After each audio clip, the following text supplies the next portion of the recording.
Você lembra dos filisteus?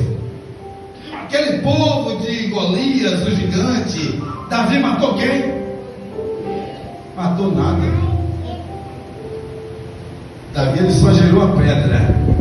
No meio do caminho, quando a pedra vai no meio do caminho, Deus diz assim: ó, agora é comigo. Sabe por quê? Girar a pedra é com você. Atingir o adversário é com Deus. Os filisteus sempre foram um obstáculo. Olha aqui. E houveram aqui 3 grandes confrontos que marcaram a história. E está aqui nesse livro aqui de 1 Samuel 7:12. O primeiro grande confronto dessa série de 3, os israelitas eles saem do arraial e saem a pelejar contra os filisteus. Nós tínhamos Deus, eles tinham a força, eles tinham a coragem, as armas, e aí os israelitas vão pelejar contra os filisteus. Quem venceu essa guerra? Diz comigo aí, quem venceu essa guerra, essa primeira batalha? A igreja. Filisteus e Israel vão lutar. Quem venceu? Mas pode, eu sei que tem gente que diz assim: eu quero na minha para pagar rico. Eu conheço a história. Nós, eu vou dizer nós porque é o nosso povo, nós perdemos. Você sabe como foi essa perca? 4.000 soldados hebreus foram tombados ao chão. E a gente se pergunta a Deus: por que o Senhor disse que está comigo e às vezes eu tenho percas? Porque eu vou para a igreja, alguém diz assim: ó, Deus é na tua vida, Ele vai te dar vitória, a promessa de Deus sobre nós, mas nós temos algumas percas. Quem sabe eles voltam para o arraial dizendo: perdemos 4.000. Aí quem sabe um deles diz assim: ó, sabe o que é que perdemos? É porque no arraial existe uma arca que todo mundo conhece, chamada Arca da Aliança. Aquilo significava a presença de Deus. Era uma arca, você já via por aí, dourada, com 4 paus lá, com 2 anjos, um de frente para o outro. Pois é, ali significava a presença de Deus. E eles saem do arraial para pelejar com os filisteus, mas eles não levaram osso aqui, irmãos. Talvez eles tinham até um fundo de razão, porque não se ganha batalha sem presença de Deus. Como vencer uma batalha no lar? Como vencer uma batalha de perseguição? Como ter uma cura? Como ter uma vitória? Se Deus não for com você, sem buscar a presença de Deus, sem orar, sem estar na presença dele, não adianta conhecimento, não adianta habilidade. Nós somos meio que a gente se acha, às vezes a gente se acha que Deus guarda o nosso coração. Mas precisamos entender que os dons, que os talentos, que a nossa vida, tudo é para a glória do nome do Senhor. Nós não temos, não somos, não fazemos. Diz a sua palavra: sem mim nada podeis fazer. É por isso que crente não acorda, pede a Deus. Tem gente que hoje acorda, bota o pé no chão, não ora, vai dormir, não fala com Deus, não medita na sua palavra, mas quer ter vitória.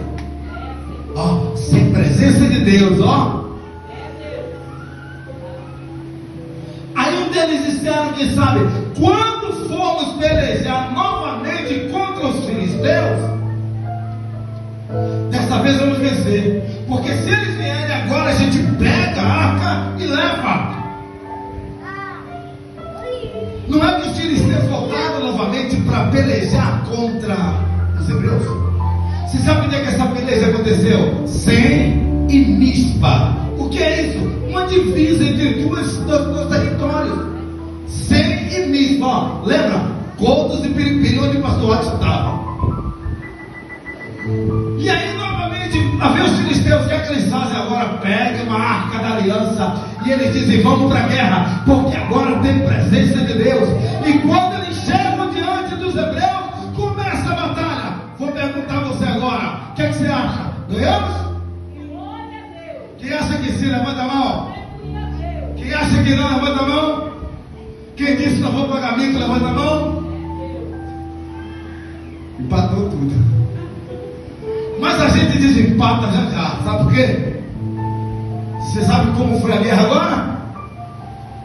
perdemos 4 mil, agora perdemos 30 mil. Se você acha que está muito, perder 30 mil homens está muito, eu vou dar uma outra notícia. No meio da guerra, 2 jovens chamados Ofni e Finéias, filho do sacerdote ali, eles também, tudo isso aqui acontecendo em Sem e Mispa. Tá bom para você? 34 mil com os 4 mil de antes, mais 30 agora, e agora, Ofni e Finéias. Tá bom para você? Vou te dar mais uma notícia. Filisteus, quando mata os homens, ele pega a arca da aliança e disseram assim: vamos levar para nós. O que é que eu entendo com isso aqui? Tiraram dos hebreus a coisa mais preciosa que eles tinham, que era a presença de Deus. Tem muita gente que é hebreu, que é israelita, mas não tem presença. É por isso, pastores, que tem gente que não chora mais na presença de Deus. É por isso que tem gente que acha que ir para a igreja é passatempo, não é para adorar. Tem gente que não gosta de orar porque não tem assunto para falar com Deus. Se o presidente da República chegar e disser: fala comigo aqui, o que você quiser eu vou te dar, vai falar 2 horas, mas com Deus não fala. A gente passa o dia inteiro no zap, mas com Deus tem preguiça de orar. Quanta gente que falava língua estranha antigamente, hoje nem na carne está falando mais. Quando se evangelizava, mas perdeu o primeiro amor, sabe por quê? Não teve cuidado e deixaram os filisteus tirar a presença de Deus. Mas como disse Davi: Senhor, aonde está a arca? Quando ele assume o trono, ele disse: eu posso ter o trono, eu posso ter a coroa, eu posso ter tudo, mas sem a tua presença eu não começo o meu reinado. É a presença que te consola. É a presença que te conforta quando você está passando por um problema e que não tem ninguém para te desabafar. Não, aí você diz: eu senti aquela coisa falando comigo. Não foi aquele negócio, foi o Espírito Santo acalmando o teu coração. Foi Ele que te deu forças quando achava que não ia mais suportar. Quantas vezes na caminhada já parou e pensou em desistir, em entregar o teu chamado, o teu cargo, a tua função, em parar de fazer a obra, mas o Espírito Santo foi no teu coração e disse: não, porque a obra é minha e fui eu que te escolhi. É a presença. E eles tiraram a presença e levaram a arca. Aí a gente se pergunta, Edicléia: por quê? Se Deus é com eles, se eles têm a arca, por que tudo isso sobreveio? Espera que ainda tem mais, espera aí, como diz aqui na Bahia, espera aí, que ainda tem mais uma notícia triste. Alguém chega lá no arraial, sacerdote ali está sentado numa cadeira, e alguém vai passar o relatório da última guerra. E o sacerdote ali já velhinho, e quem sabe ele desconta logo dessa vez o que aconteceu. Sacerdote, tiraram a arca, os filisteus roubaram a arca. Sacerdote, perdemos agora 30 mil homens, sacerdote.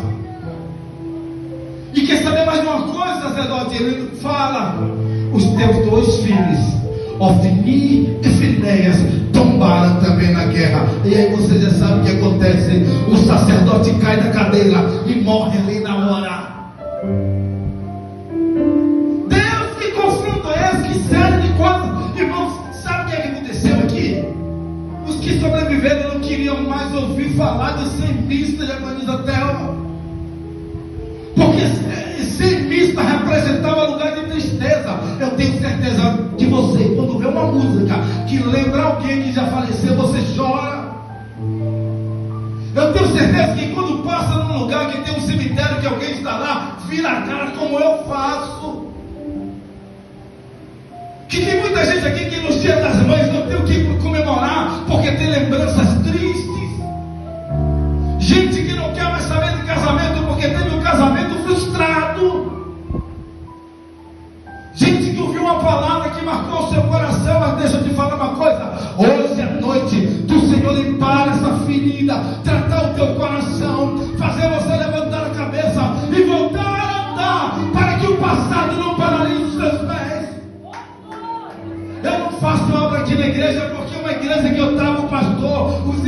contrataram, aqui é outra história. O Senhor quer botar você para andar, para fazer a obra, para saquear o inferno, para ser usado por Ele nessa obra. O Senhor quer te levantar novamente. Ele não quer que você fique frustrado pensando por causa de um passado. Isso é contenda com Deus. E era por isso que os hebreus estavam perdendo tanto. Deixa eu te falar uma coisa. O sacerdote ali estava sentado numa cadeira, lugar de conforto, zona de conforto. Ei, levanta dessa cadeira, vai evangelizar domingo. Levanta dessa cadeira, vai fazer a obra do Senhor, vai cantar, vai cumprir os seus compromissos, os seus votos com o ministério, com a tua igreja. Saia da zona de conforto. Cadeira não é lugar de ninguém ficar sentado. Quer saber de uma coisa? Porque essa contenda toda tinha algo errado. Porque eu conheço um Deus que não perde batalha. Eu conheço um Deus forte e poderoso. Se algo está acontecendo comigo, o problema não é com Deus. Sabe por quê? Porque quando Deus não muda uma circunstância, é porque primeiro Ele quer mudar o coração. Se tem algo na tua vida que Ele não mudou ainda, o culpado não é Deus. A culpa da perca dos hebreus não estava em Deus, estava nele. Lembrou? O sacerdote ali já tinha jogado fora o seu ministério. Seus filhos estavam virando ladrãozinho de oferta. Entregou a sua casa de qualquer jeito, não cuidava mais do templo do Senhor. E Deus disse: vou mostrar para você que uma hora vai precisar se render. E só quando tiraram a presença, e só quando eles tiveram essas percas que não aguentavam mais passar por você em bispa, foi que eles aprenderam, ou na alegria ou na dor, vai ter que se voltar para mim. Que não adianta contender com Deus. Você sabe onde eles levaram a arca para o arraial dos filisteus? Os filisteus pegam aquela arca da aliança e colocam dentro do barracão de Dagon, porque era o Deus que eles adoravam, para humilhar a arca. Meia-noite a Bíblia diz que houve-se um ruído lá dentro do barracão. E quando eles vão abrir, sabe o que eles veem? A estátua de Dagon caiu e se prostrou diante da arca. É Deus dizendo: eu sou poderoso, eu sou forte. Aí acontece uma sequência de coisas, eu estou concluindo, que os filisteus decidem: essa arca não é para nós, ela para a gente não faz bem, manda ela de volta. Aí devolve a arca, só que eles não vão levar a arca onde eles tomaram. Eles chegam na divisa, num lugar chamado Kiriat Jearim, na casa de Abinadab, e eles entregam a arca. Essa arca é de vocês. Abinadab pega a arca, consagra o seu filho Eliezer como responsável por cuidar daquela arca. Olha aqui, irmão, 20 anos se passaram no total em que essa arca estava já dentro do território de Israel, mas os israelitas, os hebreus, não foram buscar. Sabe o que é isso? A presença de Deus estava lá, mas eles não foram buscar. Sabe o que é isso? A presença de Deus é lindo, mas eu não gosto de culto de oração. Ai, como eu amo esse negócio de falar língua estranha, mas eu não gosto de jejum de matutino e consagração. Ai, como é lindo louvar a presença de Deus cair, mas eu não quero pagar preço, não quero que ninguém nem fale mal de mim. Ei, isso é obra. Isso é obra, só Deus sabe que homens de Deus têm levado de porrada para manter abertas as portas da igreja. Tem uns que é chamado de adúltero, outros são chamados de ladrão, outros são chamados de problemático. É porque pastor é bom quando diz sim, mas quando diz não. Ah, irmão, a gente sabe o sofrimento, pastor, quando de pegar alguém que não conhecia Jesus, pregar o evangelho, curar suas feridas, às vezes separar ele para um campo missionário, e ele não tem nenhuma penazinha de dizer: pastor, eu vim pedir minha bênção.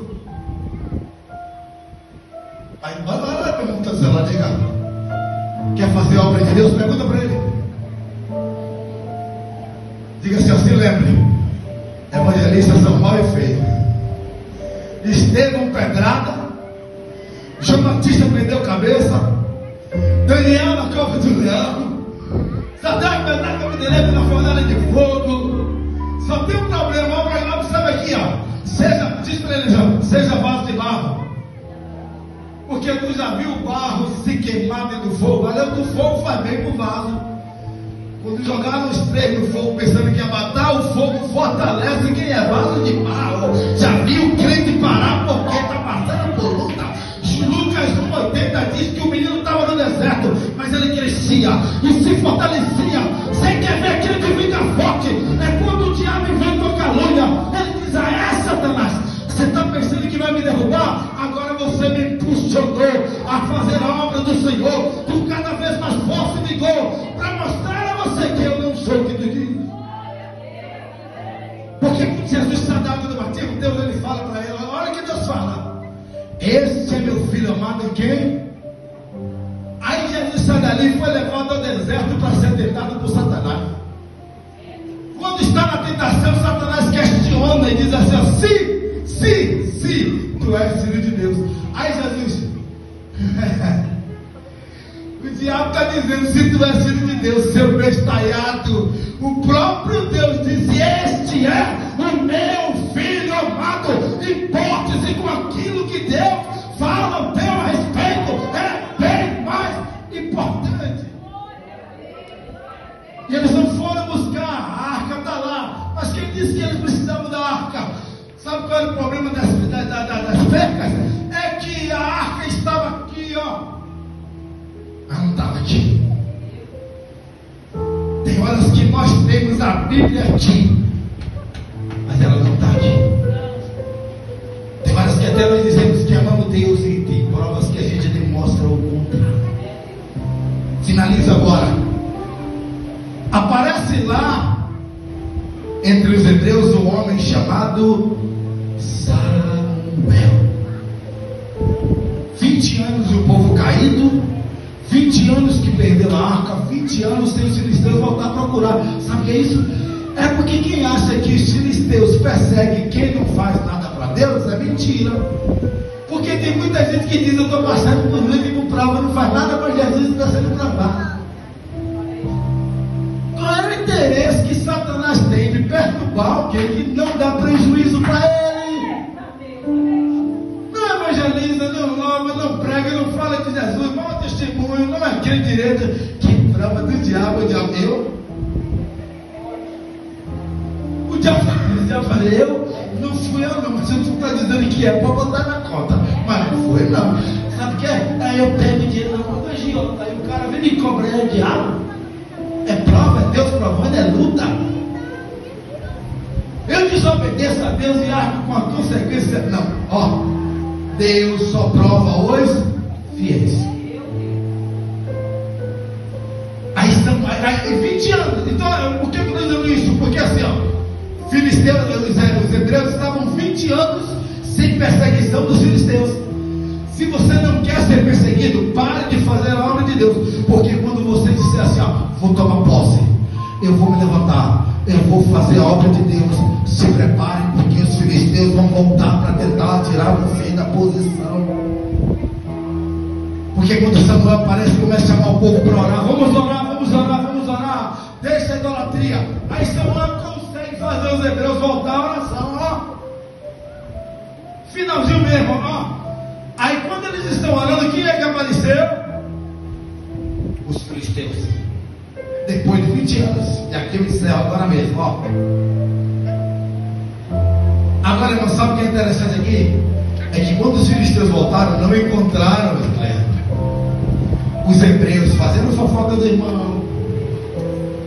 Quando eles voltaram, não encontraram os hebreus cantando música de pau, rei da rocha. Quando eles voltaram, não encontraram ninguém dizendo que estava tudo errado na igreja.